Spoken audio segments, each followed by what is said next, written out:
Big Ten schools are getting commitments from some smaller recruits. So how do you sort through all the 3-stars your school is getting to know which ones you actually need to know? You are Locked On Big Ten, your daily podcast on the Big Ten Conference. Part of the Locked On Podcast Network. Your team every day.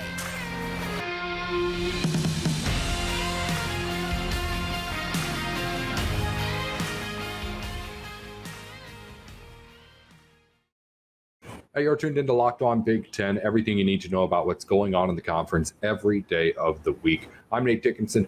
We're joined to talk recruiting with our new Locked On recruiting expert on the gridiron, Brian Smith. He's with us here to break down everything that you need to know on what's going on across the Locked On network. So if you listen to other Locked On shows, you're going to be hearing him hop around all of the different college shows that we have here. But we've got him here right now, at least for a little bit, to talk about Big Ten players. And Brian, we've had some big commitments made over the last week. No sort of like huge high star players, but we'll get into what it all means. Before we get into anything though, before we got on here, we were talking about just one guy who stuck out to you, and that's defensive lineman and Dylan Johnson, a 3-star guy who commits to Northwestern. Tell us a little bit more about what you were telling me about why you like this guy so much. Usually when you get big body defensive linemen, they're more of a 2-gap, just kind of hold the line, let the linebackers make the play. This guy's 300 pounds plus, but he's a penetrator, uses his hands, can pass rush. Anytime you can get pass rush in the A gap, B gap, that really is disruptive. I was shocked that his ranking wasn't, quite frankly, much higher and that more teams hadn't gone after him. That is the kind of pickup that can change Northwestern's program, and I don't think he's going to sit the pine very long in Evanston, Illinois. And Northwestern was busy today. They got Dylan Johnson there at defensive line. Also offensive tackle Peyton Stewart, interior offensive lineman Gabe Van Sickle. They're all ranked at 3 stars. But you have commitments like that coming for Northwestern. Minnesota was another school I noted as they've gotten a few commitments over the last week, unranked and then a 3-star as well, and a guy like Julian Johnson who comes to that school out of Illinois. But as we're in this mode where you have a lot of those lower tier guys starting to commit here, and guys who are, to be quite honest, one of our bunch of 3-star players who end up committing to Big Ten schools. When you're a Michigan or Ohio State, those 3 stars maybe don't matter as much, but when you're a Minnesota, a Northwestern, pretty much anybody else in the Big Ten, you're going to have some of those 3 stars that make big impacts and some of them that just kind of pan out and aren't really ever heard from again. How do you, at this time, a commitment time, decipher which ones matter to a recruiting class, which ones are the good gets when you're trying to separate such a wide range of players that fit into that, what we call a 3-star recruit? Measurables. A buddy of mine studied this on Notre Dame and some other schools.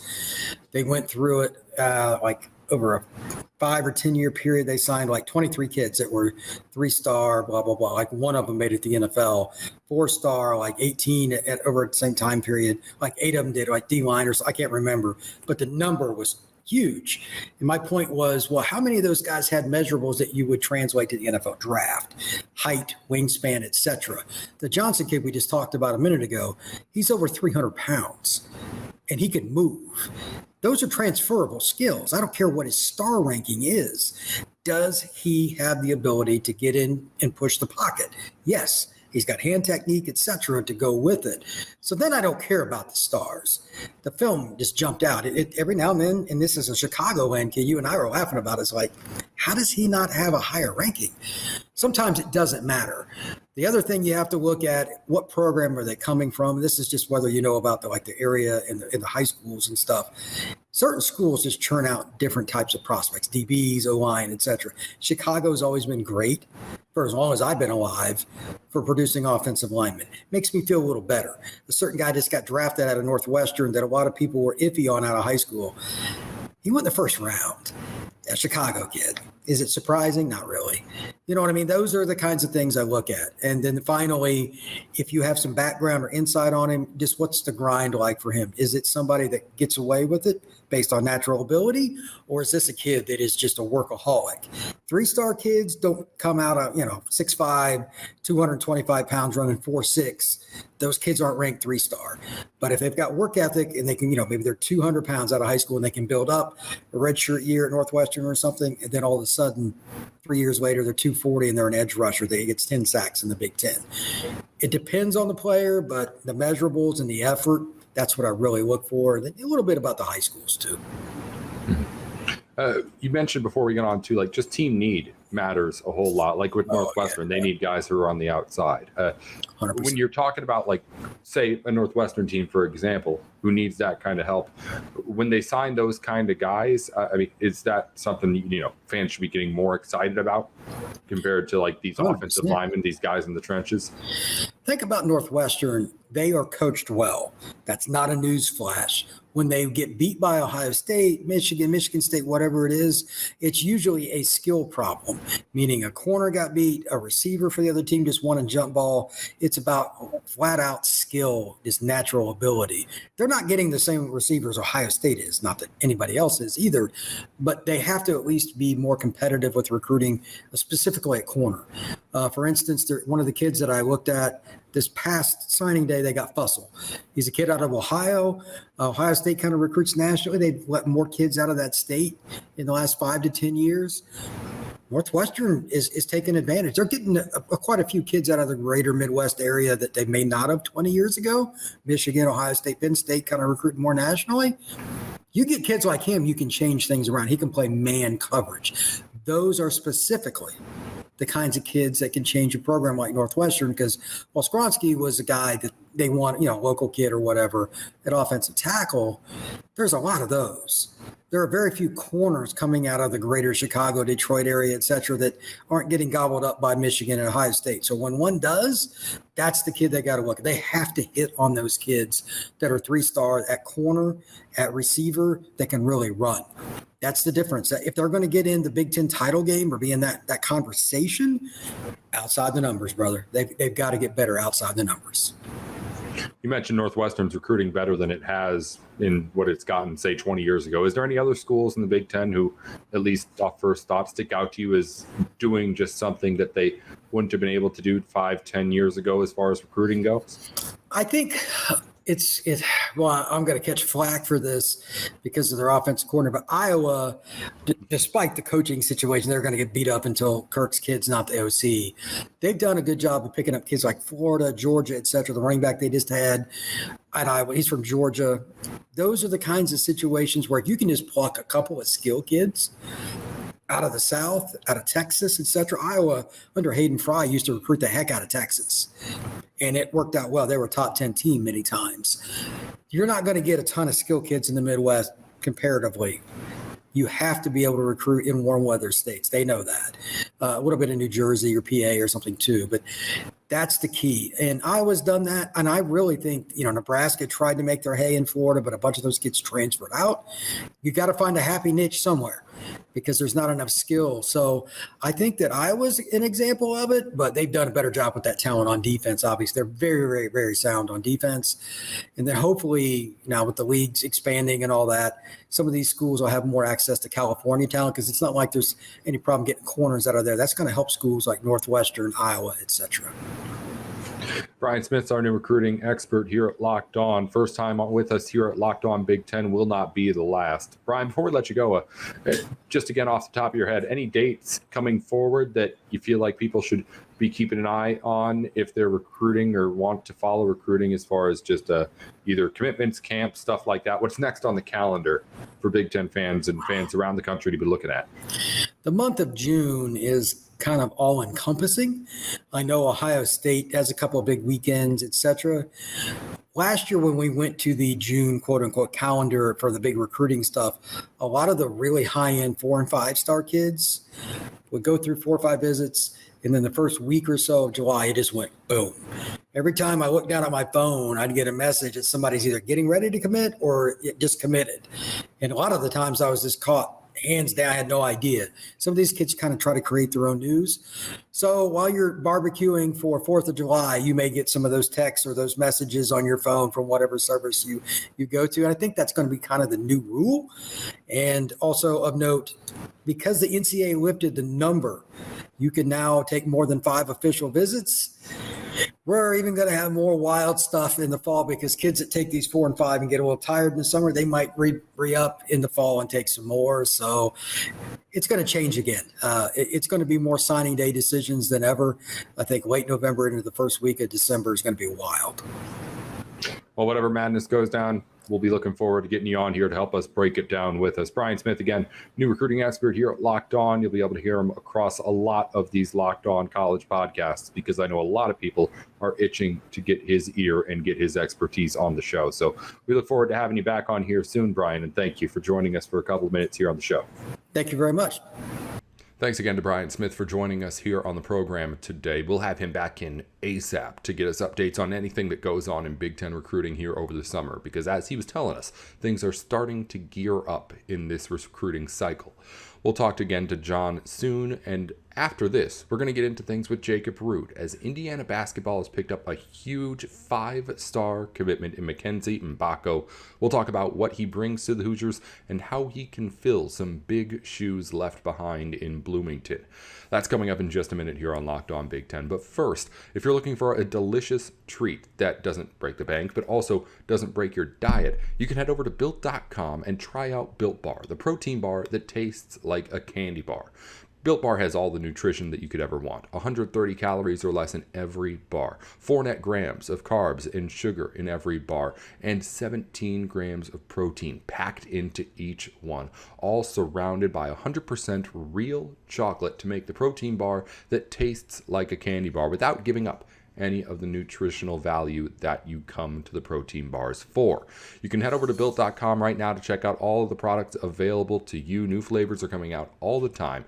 And you could also head over to Sam's Club or your local Walmart to see what they have in stock in Built Bar. Again, new flavors are always out, so if you haven't been over to the website recently, try it again right now. That's Built.com. And once again, let them know that Locked On sent you. Welcome back into Locked On Big Ten. I'm Nate Dickinson. We're joined on the show by the host of Locked On Hoosiers, Jacob Rude. If you want to know everything about what's going on at Indiana, you can follow his show there.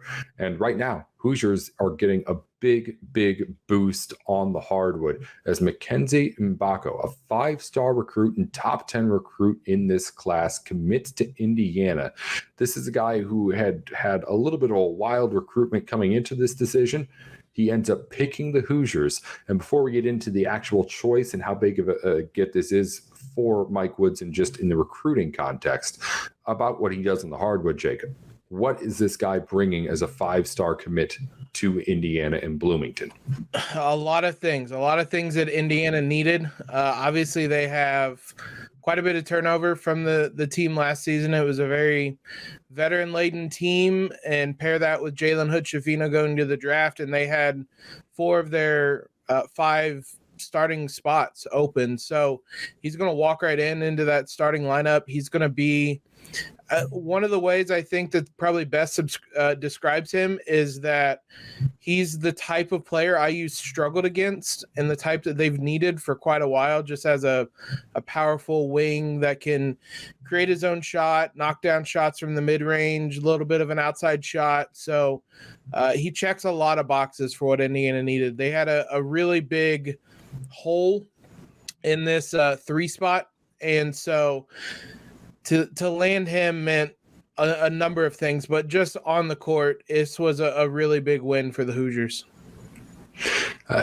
A lot of people, I'm sure, myself included, are asking the question of how do you balance the expectations, because you get this great guy, but Indiana still loses a whole lot, of course, at the end of last season. So if you're a Hoosier fan, obviously this is better than what you had a week ago, but just as far as like the outsider's perspective looking in, Indiana last season to this upcoming season, how much does he make up for what the Hoosiers are losing?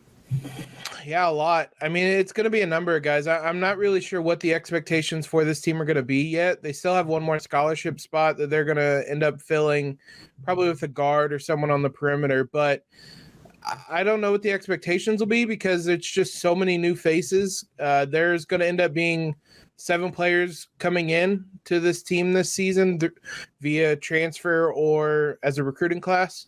So it's a lot of change. It's going to be a new offense as well. They're not going to play kind of the old school traditional style. If nothing else, though, you get a top 10 recruit like that. You get someone like Khalil Ware. You have Xavier Johnson coming back. I mean, they're going to be expected to compete on some level. And I think some of this is just going to be figuring out what they have as they go. Maybe it's a talented team. We'll see how talented a lot of it depends on how all those pieces gel together. It certainly won't be the expectations they had of last season, but it's going to be really interesting. But yeah, as you kind of said, when you land a top 10 recruit like that, it does raise the expectations. He doesn't come here to be a middling team, and he's talented enough and really kind of helps complement a lot of other players in that Hoosier starting lineup that I think they will be a competitive team this season. With a guy like him coming in, obviously it boosts things for Indiana.